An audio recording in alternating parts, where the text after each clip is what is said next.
अच्छा, मुखिया जी की तरफ कह रहे थे तो शुरुआत वहीं से करते हैं। कैसे?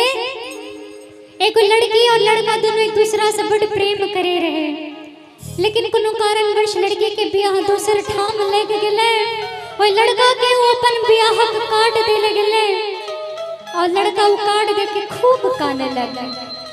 काने बुरा हाल को ले गए। वो लड़की कहे छे कि बड़ा सुंदर सन भाव में गिरे पगला तू ना नहीं कान हमर तोहर इतने दिन लिखल रहो कर्म में, इतने दिन के मिलान रहो से अब हम दोसर घोर जाए चुको ना कहे बड़ा सुंदर सन भाव में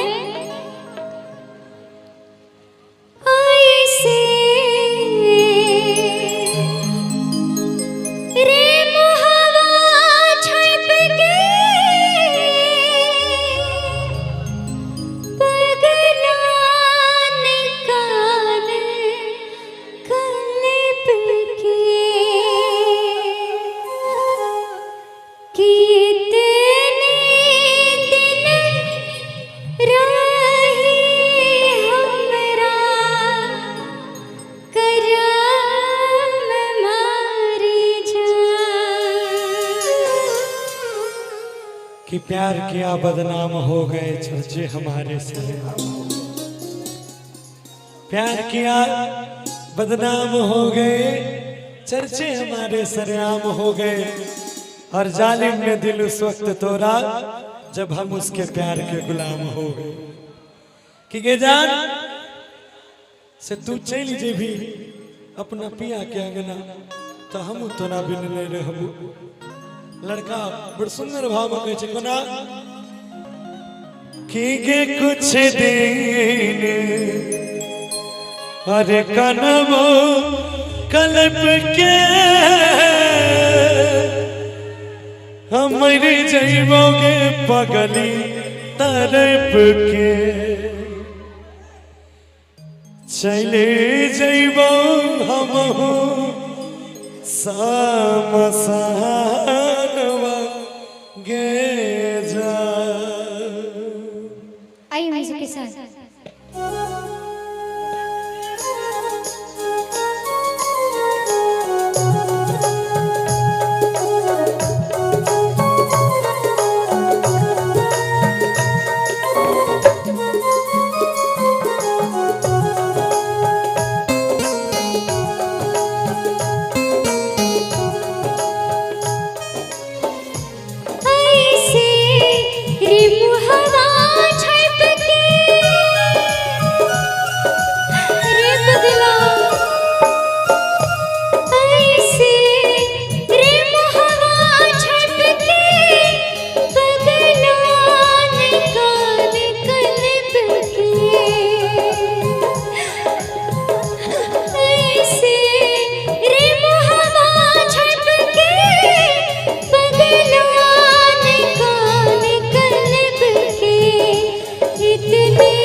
कुछ दिन कनबो कल्प के मर जइबोगे पगली तरफ के।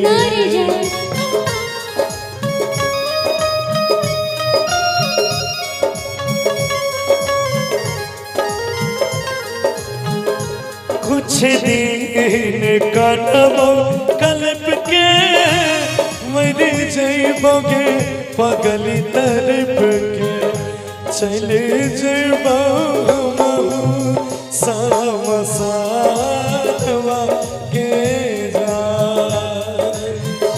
चले जइबो सामसानवा के जा।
ये करियो सोच के किस्मत के लागे गलो दोस गे।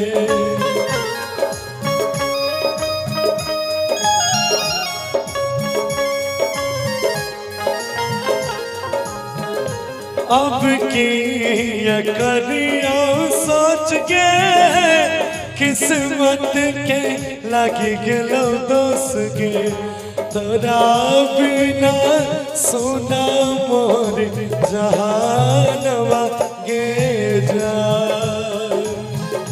तोरा बिना सोना मोर जहानवा गे जा।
हमारा खातिर अब नहीं काने।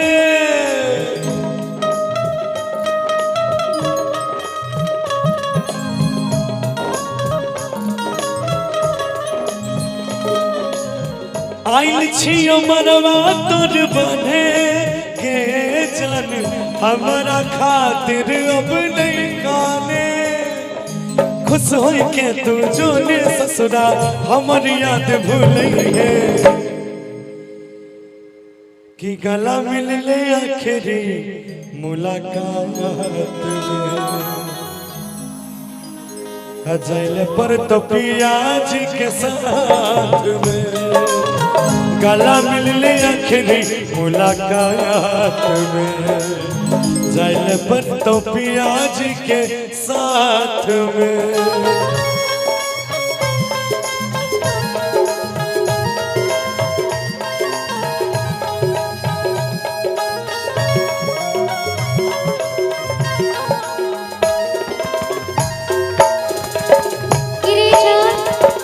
तू हमर चिंता नहीं करी है, हम भले अपन ससुराल में रहबो लेकिन फोन पर अपन पिया से चुरा लुका के तोहर हाल खबर जरूर लेबो। फोन करे बबिया जैसे छुप के,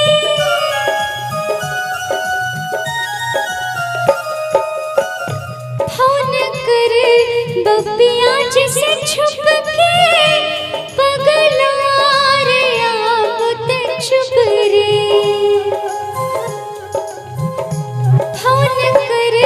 बबिया जिसे छुप के। पगला रे आप ते छुप रे, तू ही छे हमारे परान मारे जा। इतने दिन रही हमरा कराम मारे जा। के ना के रहबो चुप के देखबो नहीं तोरी अब रूप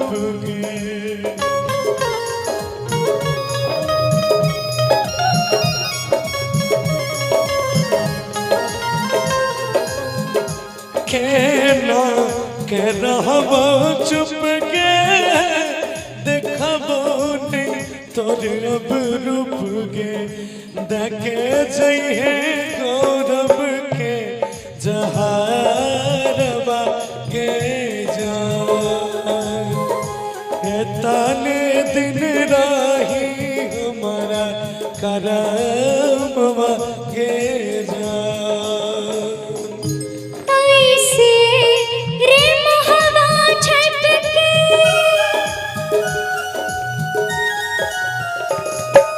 ऐसे रे मोहवा छटके पगला निकाल कलब के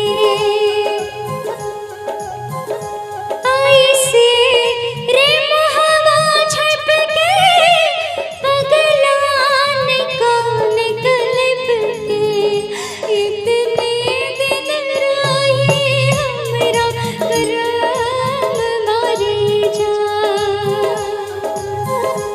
इतने दिन रही हमरा करम मारे जा